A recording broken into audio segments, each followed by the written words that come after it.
Hallelujah. And our verse of today comes from the book of First Kings chapter 17 verse 7 to 24. It is about the story of Elijah and the widow at Zerephat. Some times later, the brook dried up because there had been no rain in the land.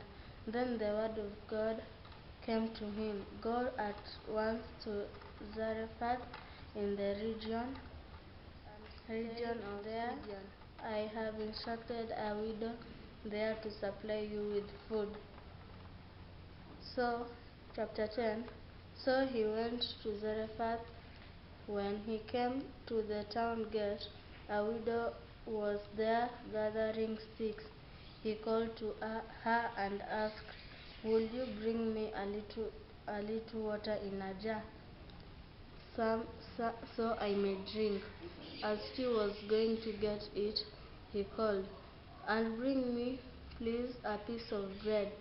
"And surely, as the Lord your God lives," she replied, I don't have any bread, only a handful of flour in a jar, and a little few sticks to take home and make a meal for myself and my son, that we may eat it and die." Elijah said to her, "Don't be afraid. Go home and do as you have said. But first make a small bread for me from that you have, and bring it to me. And then make something for yourself and your son. For this is what the Lord, the God of Israel, said, will not be used up, and the jug of the oil will not run dry, until the day the Lord sent rain on the land." Chapter 15 says, she went away and did as Elijah had told her. So there was food every day for Elijah and for the woman and her family. For the jar of the flour was not used up, and the jug of the oil did not run dry, in keeping with the word of God spoken by Elijah. Sometime later, the son of the woman who owned the house became ill and finally stopped breathing. She said to Elijah, "What do you have against me, man of God? Did you come to remind me of my sin and kill my son?" Chapter 19. "Give me your son," Elijah replied.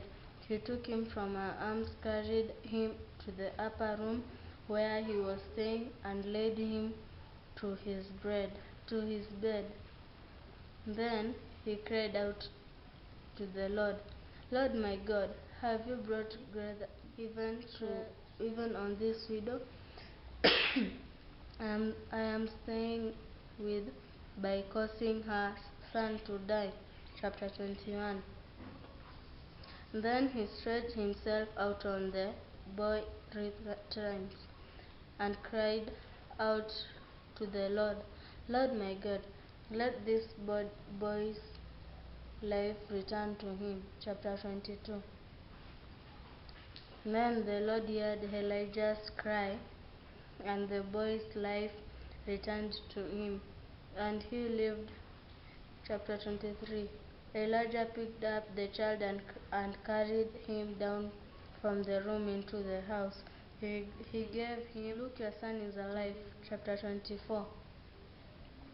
Then the woman said to Elijah, "Now I know that you are a man of God, and that the word of the Lord from your mouth is the truth." Sasa Biblia inatufundisha kuwa tuwe wa kumcha Mungu, tusikuwe wachoyo, na kama una kitu, uombe Mungu atakusaidia. Amen.